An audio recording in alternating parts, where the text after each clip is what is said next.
विकासनगर में जनसंघर्ष मोर्चा अध्यक्ष एवं जीएमवीएन के पूर्व उपाध्यक्ष रघुनाथ सिंह नेगी ने पत्रकारों से वार्ता करते हुए कहा कि वर्ष 2022 में सहकारिता मंत्री धन सिंह रावत की सरपरस्ती में ऑपरेटिव बैंक भर्ती घोटाला हुआ, जिसमें प्रत्यक्ष अप्रत्यक्ष तौर पर करोड़ों रुपए का लेन देन हुआ, जिसकी पुष्टि बैंक खातों से की जा सकती है। नौकरी पाए लोगों के खातों की बैंक डिटेल से 10 से 15 लाख रुपए अभ्यर्थियों ने अपने खातों से लेन देन किया। मोर्चा लगातार भर्ती घोटाले में हुए लेन देन की जांच की मांग कर रहा है, लेकिन सहकारिता मंत्री चुप्पी साधे हुए है, जिससे स्पष्ट है कि इनकी मिलीभगत के चलते ही ये सारा फर्जीवाड़ा हुआ। इस मामले में मोर्चा द्वारा राजभवन के खिलाफ भी आंदोलन किया गया, लेकिन राजभवन कान में तेल डालकर सोया हुआ है, जिससे प्रतीत होता है कि उक्त मामले में राजभवन की भी मौन सहमति है। नेगी ने कहा कि सहकारी बैंक चतुर्थ श्रेणी भर्ती वर्ष 2022 में भारी अनियमितता हुई, जिसके तहत भर्ती में भारी लेनदेन व भाई भतीजावाद हुआ है तथा बैंकों में कार्यरत अधिकारीगण व पदाधिकारीगणों ने अपने निकट संबंधी और रिश्तेदारों को नियुक्तियां प्रदान करने में अपने माध्यम से मोटी रकम भेंट की, जिसमें नियमों को तार तार करने का काम किया गया है। नेगी ने कहा कि उक्त घोटाले के मामले में गठित जांच कमेटी द्वारा जनपद देहरादून, उधम सिंह नगर व पिथौरागढ़ की रिपोर्ट लगभग 3-3.5 वर्ष पूर्व यानी 20 जून 2022, 2 सितंबर 2022 व 26 सितंबर 2022 के द्वारा शासन को सौंप दी थी। नेगी ने कहा कि सहकारिता विभाग द्वारा प्रदेश के सहकारी बैंकों में 423 चतुर्थ श्रेणी कर्मचारियों की भर्ती कराई गई थी, जिसमें देहरादून, अल्मोड़ा, नैनीताल, पिथौरागढ़ व उधम सिंह नगर जनपद में बड़े पैमाने पर जालसाजों ने भर्ती घोटाले को अंजाम दिया था, जिसको लेकर सरकार ने 1 अप्रैल 2022 व 4 अप्रैल 2022 को जांच कमेटी गठित की थी। सचिव सहकारिता भी बैंक भर्ती में हुए घोटाले की पुष्टि कर चुके हैं। आज मामला सिर्फ और सिर्फ बैंक भर्ती में हुए लेन देन की जांच से संबंधित है। मोर्चा राजभवन से फिर मांग करता है कि उक्त बैंक भर्ती के दौरान बैंक खातों से हुए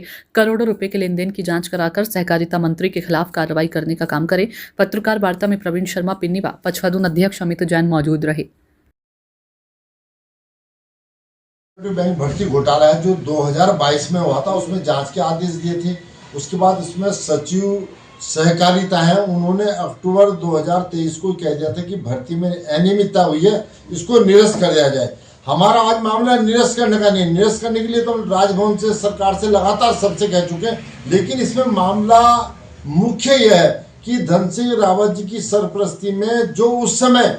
जिन लोगों को नौकरियां मिली हैं उनके खातों की जांच होनी चाहिए। हम लगातार इस बात को कह रहे हैं। उनके खातों से उस समय 10 लाख, 15 लाख, 12 लाख, 14 लाख रुपए की एंट्रियां हुई हैं, वो पैसा निकला है। आखिर जिन लोगों ने नौकरी पाई है उन्होंने तो पैसों के दम पे नौकरी पा ली, और जो नौकरी पाने वाले हैं वो कहीं ना कहीं बैंक के जो अधिकारी हैं और जो बैंक के पदाधिकारी हैं उनके रिश्तेदार हैं, उनके सगे संबंधी हैं, उनके माध्यम से पैसा गया है। हमारा इसमें कहना है कि जो इतना बड़ा स्कैम हो चुका उसकी जांच क्यों नहीं हो रही? राजभवन ने तो बिल्कुल अपने कान में तेल डाल रखा है, वो सुनने को तैयार नहीं है कि इतना बड़ा घोटाला हो गया, युवाओं को छलने का काम किया गया, लेकिन उसकी जांच न करा करके आज कोई पूछने वाला नहीं। बताइए 2023 में उन्होंने कहा था सचिव जो सहकारिता के हैं कि भर्तियों में अनियमितता हुई है, इसको निरस्त किया जाना चाहिए, लेकिन निरस्त करने के बजाय वो तमाम जो सेटिंगबाज थे, जो तमाम जिनके पास पूंजीपति लोग थे, जिन्होंने नौकरियां पाई है, वो सारे के सारे आज नौकरी कर रहे हैं, और जो हमारा बेरोजगार जो दर दर की ठोकरें खा रहा है आज उसे पूछने को कोई तैयार नहीं। हमारा उसमें ये कहना है, उस समय 423 वैकेंसियां निकली थी, अल्मोड़ा है, देहरादून है, उधम सिंह नगर, पिथौरागढ़, इन तमाम चीज़ों में, और उसमें जांच के आदेश हुए थे। भाई जब सचिव इस बात को कह रहे हैं कि इसमें फर्जीवाड़ा हुआ है, अनियमितता हुई, उसको निरस्त किया जाना चाहिए, लेकिन आज फिर हम वही बात कह रहे हैं। हमने पहले भी मोर्चे को लगातार 2-3 साल हो गए, इस बात को 3.5 साल हो गए जांच रिपोर्ट आने के, लेकिन आज तक भी उस मामले में बैंक खातों की जांच न करके